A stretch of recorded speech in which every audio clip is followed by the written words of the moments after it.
Welcome to SS TV5 ప్రేక్షకులకు నమస్కారం. రాష్ట్ర ప్రభుత్వం తొందరపాటు చర్యల వల్లే నేడు బీసీలకు అన్యాయం జరిగిందని ఆర్ కృష్ణయ్య ప్రభుత్వంపై మండిపడ్డారు. బీసీల ఆత్మ గౌరవాన్ని దెబ్బతీశారన్నారు. బీసీలకు పదవులు వస్తుంటే ఓర్వలేకపోతున్నారని తెలిపారు. బీసీల నోటికాడే ముద్దను లాక్కున్నారన్నారు. ప్రభుత్వ స్పందన చూసి తెలంగాణ బంద్కు పిలుపునిస్తున్నామని బీసీ నేత ఆర్ కృష్ణయ్య తెలిపారు. 2 వారాల పాటు ఎన్నికల ప్రక్రియను ఆపడం అనేది చాలా దురదృష్టకరమైనటువంటి అంశం. ఎందుకంటే ఎన్నికల నోటిఫికేషన్ వేసినాక సుప్రీంకోర్టు ఆదేశాలు ఉన్నాయి, ఎన్నికలను వాయిదా వేయొద్దు. కానీ అందుకు సుప్రీంకోర్టు ఆదేశాలకు విరుద్ధంగా 2 వారాల పాటు వాయిదా వేయడాన్ని మేము దీన్ని తీవ్రంగా పరిగణిస్తున్నాం. ఇది రాష్ట్రంలోని 56% బీసీ ప్రజల యొక్క హక్కులకు విఘాతం కలిగిస్తుంది, వాళ్ళ ఆత్మ గౌరవాన్ని దెబ్బతీస్తుంది. నోటికాడి అన్నం ముద్దను ఆపారు. నిన్నటి నుంచి చాలా మంది అడ్వకేట్లు మంచిగా దాదాపు చాలా పిటిషన్లు ఉన్నాయి. అన్ని పిటిషన్లను పరిగణనలోకి తీసుకొని విచారణ జరిపి ఇంకా 2 రోజులు టైం తీసుకునేది ఉంది.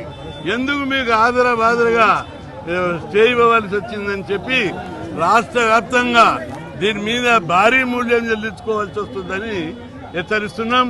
ఈరోజు సాయంత్రంలోగా ప్రభుత్వ స్పందన ఏంటిదో చూస్తాం. చూసి రాష్ట్ర బంద్ను జరిపి మొత్తం రాష్ట్రాన్ని స్తంభింపజేస్తామని చెప్పి హెచ్చరిస్తున్నాం. మండల్ కమిషన్ అప్పుడు ఎట్లయితే ఉద్యమం అయిందో, ప్రజా జీవితం ఏ విధంగా అయితే స్పందించిందో అంతకంటే రెట్టింపుగా ఈరోజు బీసీల చైతన్యం వచ్చింది. బంద్ను హైదరాబాదే కాదు ఊళ్ళో కూడా మొత్తం బంద్ జరుపుతాం. చాలా దీనికి ప్రభుత్వం బాధ్యత వహించవలసి వస్తుంది.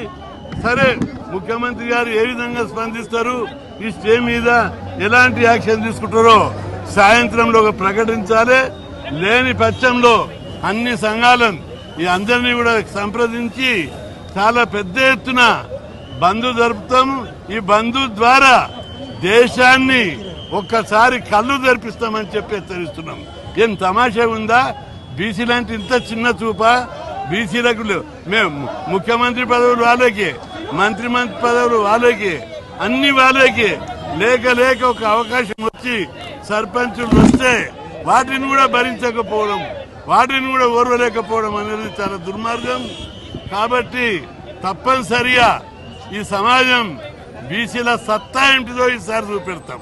అరే, బలమైనటువంటి హేతుబద్ధమైన కారణాలు ఉన్నాయి.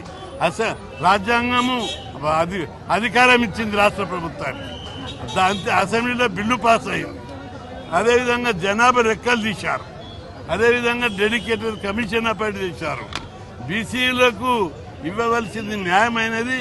ఏదో ఇతర రాష్ట్రాల అంశాన్ని ప్రతిపాదికగా తీసుకోవడం అనేది హేతుబద్ధమైన కారణం కాదు. న్యాయాన్ని బీసీ కులాల మీద చిన్న చూపు చూస్తూ న్యాయస్థానాలు తీర్పు ఇవ్వడం అనేది, స్టే చేయడం అనేది చాలా దురదృష్టకరం. దీని మీద రాష్ట్ర ప్రజలందరూ అగ్రవగ్రులైరు. ఈరోజు చాలా మంది నామినేషన్ కూడా వేశారు, ఇంకా నామినేషన్ వేస్తున్నారు. ఇప్పుడు నోటికాడి అన్నం ముద్దను రాక్కున్నారు. అందుకే దీన్ని అంత ఈజీగా వదిలిపెట్టము, భారీ మూల్యం చెల్లిస్తారు. ఈరోజు సాయంత్రంలోగా ప్రభుత్వం ప్రకటించకపోతే రేపటి నుంచి ధర్నాలు, రస్తారోకాలు, రాష్ట్ర బంధు డేటు రేపు అనౌన్స్ చేస్తాం. సాయంత్రంలోగా చూసి ఖచ్చితంగా ప్రభుత్వం భారీ మూల్యం చెల్లించవలసి వస్తుందని చెప్పి హెచ్చరిస్తున్నా.